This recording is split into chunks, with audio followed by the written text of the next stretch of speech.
سلام، خیلی خوش اومدید به یک ویدیو دیگه از چنل وایتی تون.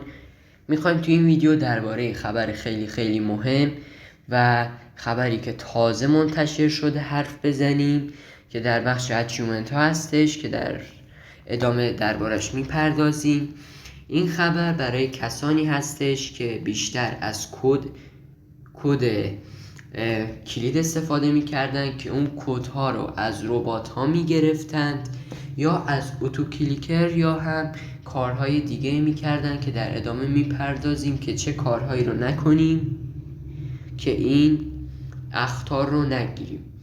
حالا اگر شما وارد بخش اچیومنت هاتون بشید میبینید که در آخر یک چیزی اومده که عکس همستر هست روش و این برای کسانی هست که از اتو کلیکر و اینجور چیزا استفاده میکردن و به گونه یک نوع اخطار هست که معلوم نیست فعلا اوضاعش چیه و معلوم نیست که چه ازتون کم میشه. حالا اگر اینو گرفتید شما نگران زیاد نباشید، فکر نکنم اکانتتون مسدود یا بند بشه، فقط در این حد که یه سری شاید اصلا هیچی نشه، فقط یه اخطار بوده که دیگه ادامه ندید، یا شاید یه سری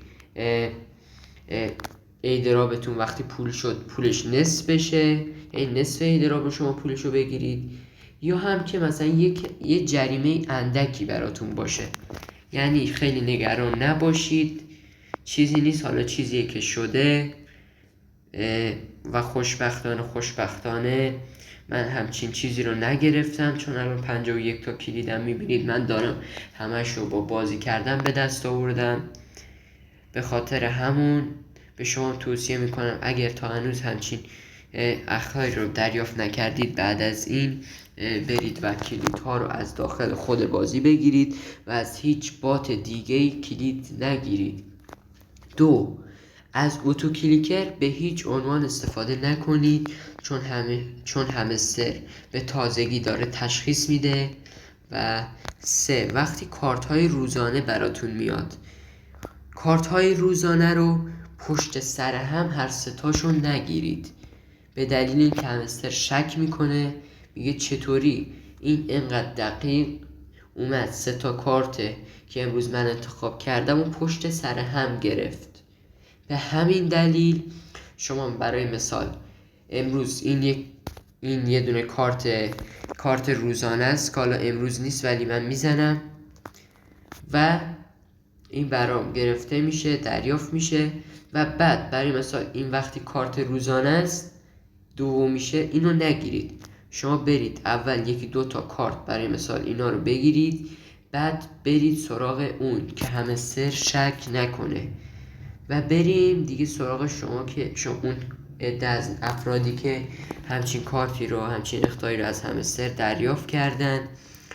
لطفاً اگه این اخطار رو دریافت کردید فکر نکنید که دیگه تموم شد و اکانتمون تموم شد و دیگه نمیتونیم ادامه بدیم و هی کد بزنید، چون اگر جریمه برای شما باشه جریمتون 100% بیشتر میشه و خیلی هم نگران نباشید. فکر نکنم اکانتتون بند بشه تا فعلا که توی کانال رسمی تلگرام همستر چیزی گفته نشده در مورد این موضوع و چند ساعتی هست که همچین چیزی اضافه شده به بازی و خیلی نگران نباشید، اکانتتون بند نخواهد شد.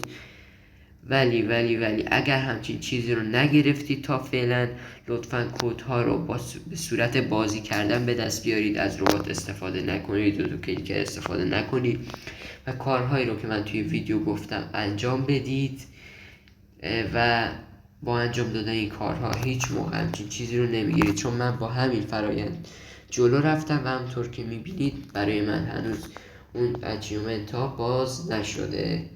به امید دیدار تا ویدیوی بعدی، خدا نگهدار.